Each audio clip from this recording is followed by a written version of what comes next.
ధనుస్సు రాశి వాళ్లకు ఈ వారం సుదూరమైనటువంటి ప్రాంతాలకు ప్రయాణాలు చేసేందుకు కార్యక్రమాలను రూపొందించుకుంటూ ఉంటారు. అలాగే భక్తి ప్రపత్తులతో కూడినటువంటి తీర్థయాత్రలు కూడా చేసే అవకాశాలు ఉన్నాయి. ఇక ఉద్యోగపరంగా చూస్తే పై అధికారులు మీకు అప్పచెప్పిన కొన్ని రకాల బాధ్యతలను, దూర ప్రాంతాల్లో ఉన్నటువంటి ప్రాజెక్టుల విషయాలను జాగ్రత్తగా మీరు వాటిని సమీక్ష చేస్తుంటారు. క్లిష్టమైనటువంటి సమస్యలను కూడా చాకచక్యంగా పరిష్కరించి యాజమాన్యం యొక్క ప్రశంసలను పొందగలుగుతారు. అలాగే ఆర్థిక పరిస్థితులు ఆశాజనకంగా ఉంటాయి.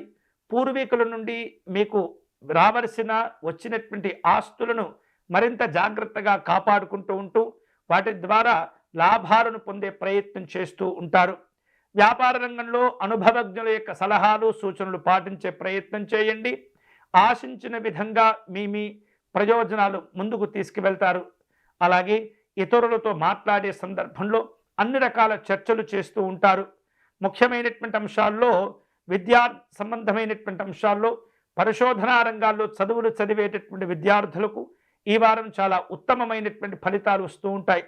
ముఖ్యంగా న్యాయశాస్త్రాన్ని, తర్కశాస్త్రాన్ని ఎవరైతే విద్యార్థులు పరిశోధనా భాగంలో చదువుతూ ఉంటారో వారికి మంచి అద్భుతమైనటువంటి ఫలితాలు కూడా కలిసి వస్తూ ఉంటాయి. కుటుంబ పరంగా ధార్మిక పరమైనటువంటి కార్యక్రమాల్లో పాల్గొంటుంటారు. ఆలయాలు, ఆశ్రమాలు చక్కగా దర్శనం చేసుకుంటూ ఉంటారు.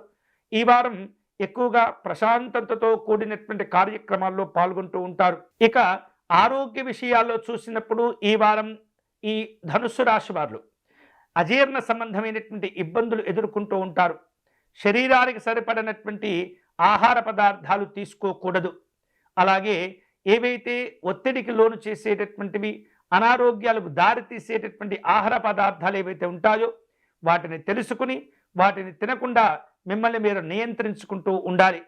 జీవిత భాగస్వామితో ఉన్నటువంటి అనుబంధాలు మరింతగా బలపడుతూ ఉంటాయి. కుటుంబ అభివృద్ధి కోసం పలు రకాల ఆలోచనలు చేస్తుంటారు. ఆధ్యాత్మికపరమైనటువంటి భావాలను పెంచుకుంటూ ఉంటారు. సన్మార్గంలో మంచి మంచి కార్యక్రమాలను చేపడుతూ ఉంటారు.